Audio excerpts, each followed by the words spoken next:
you get pregnant and you have this idea, and then your baby comes and it's totally different than what you thought.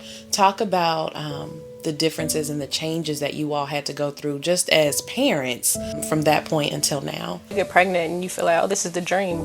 Find out you're having a girl. You're like, okay, I'm about to have a little princess. We're going to spoil her. This was our first child together, so it was extremely special. And then 10 weeks earlier than I was due, my water broke. And so I'm like, oh, shoot. Not only was it unexpected, but he was out of town. And so I'm going through this experience without my husband. I'm glad that my sister was there. She was like, oh, we're going to the hospital, and at the hospital, they basically said, you're here until you have the baby. That could be 2 hours, 2 weeks, for the next 2 months. And so that was the first shift. He had to rush home and we had to figure out life from the hospital. So it was just a lot of shock. And in this shock, it's like, for so long, you just get up and go. For 6 months, we were either living at the hospital or we would come home for a day, spend the night here, and then go back and sleep there. Jasmine had her first surgery at 3 days of life. And so I'm like, I just had this baby and now she's undergoing surgery. And then we found out that she wasn't able to breathe on her own. So she needed to get a trach and a G-tube. And so that was 2 more surgeries. And I'm like, I don't want my baby to be going through this. She's so little. She was only 3 pounds, 5 ounces. So after 6 months, we finally got to bring her home.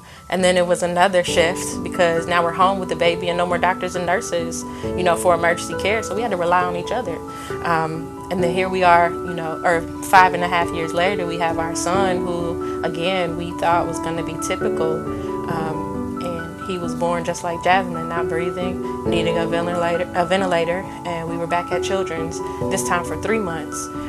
So when he came home, same diagnosis as Jasmine, we were like, okay, we'll put him in the same room at the time being because we wanted to have one nurse as opposed to all these different people in our home.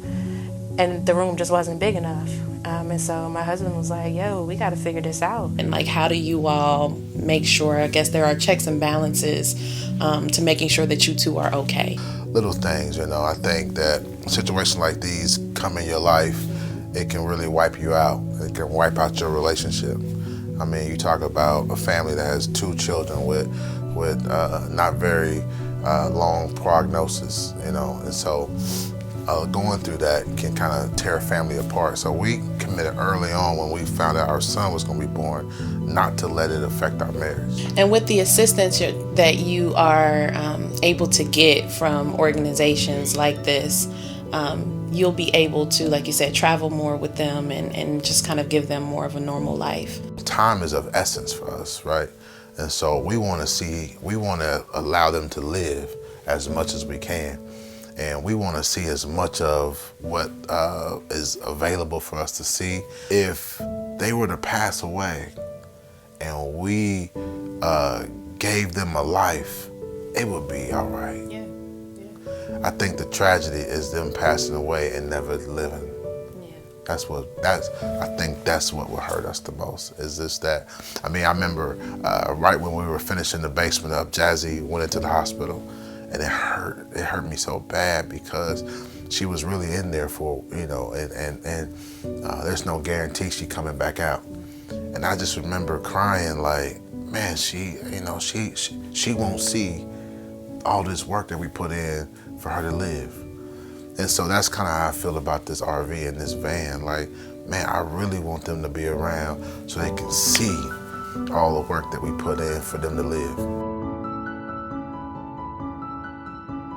Hi, my name is Tammy Floyd Westmoreland. I am the founder of Their Voice of Greater Cincinnati. We first launched in 2018 where we had our first fundraiser April 7th. Our vision and our purpose is to uplift and support families affected by cerebral palsy as well as other disabilities. Cerebral palsy being special to me because my son was diagnosed at birth with cerebral palsy as well as epilepsy. April 27th, we're having our second annual fundraiser. We will be bowling for a cause out in Norwood at Stone Lane. April 27th from 4 to 6 p.m. to help us raise enough money to accommodate the Leadon family, raise money for a van that will accommodate not one but two wheelchairs. Your support is very well needed, and we appreciate everything you do. To learn more, please go to theirvoice95.org, go to eventbrite.com to purchase tickets under Bowling for a Cause, Their Voice of Greater Cincinnati. Thank you.